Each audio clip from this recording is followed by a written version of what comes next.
What's up, everybody? Just want to kind of talk a little bit about what it was like to be at the Memorial Day Miracle as a fan. I was actually there in '99. I went with my pops, so this would have been me being about 12 years old. I remember the game pretty well because it was an exciting game. It was our first NBA Finals run, but during the game itself, we were actually down by a lot. So we were down by about 18 points. I remember that, and then I also remember that we weren't very hyped. I think the air was out of the stadium. The dome was pretty quiet. And all of a sudden, Sean Elliott, man, he just started kind of inching us back in the game. I remember he kind of hit a few big threes along the way. We made some stops. And all of a sudden, we were kind of close with, just a little bit of time left. And Damon Stoudemire goes to the free throw line. He goes 1 for 2. And we were down by 2 points. And I remember Damon Stoudemire being kind of pissed. He should have hit those shots. And we were down by 2, so we're thinking, as a fan, we're thinking Tim's going to get the shot or David Robinson's going to get the shot. Somebody's going to get the shot, maybe Steve Kerr, But Elliott had been hot, but I think everybody was thinking we're going to go for 2, and try to tie the game up. And my thoughts, I remember this vividly, too. The pass was terrible. Mario Elliott threw a terrible pass.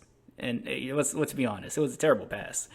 And Sean Elliott, he gets the ball and he's already fallen out of bounds. He turns around. And I remember the gasp. Everybody was like, no, don't shoot that.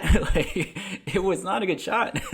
It was actually a terrible shot selection. But he shoots this three-pointer after almost falling out of bounds. Rasheed Wallace almost gets the ball. And I just remember it just going right in, swish.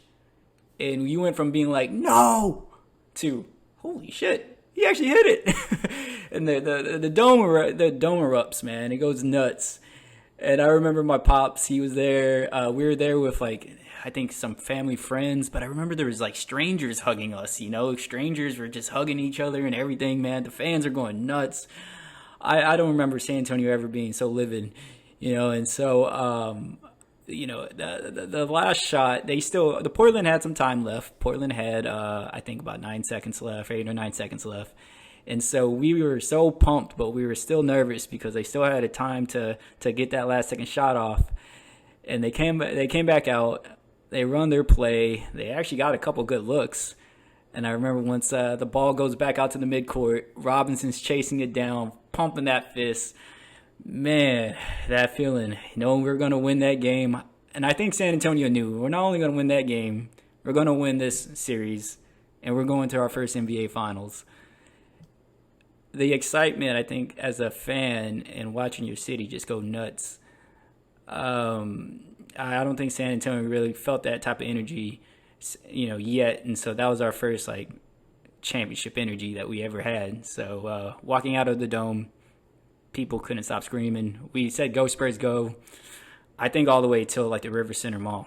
And what a shot, man. Sean, that was probably the biggest shot in San Antonio Spurs history. So just wanted to give my fan recollection just for a historical moment in Spurs history.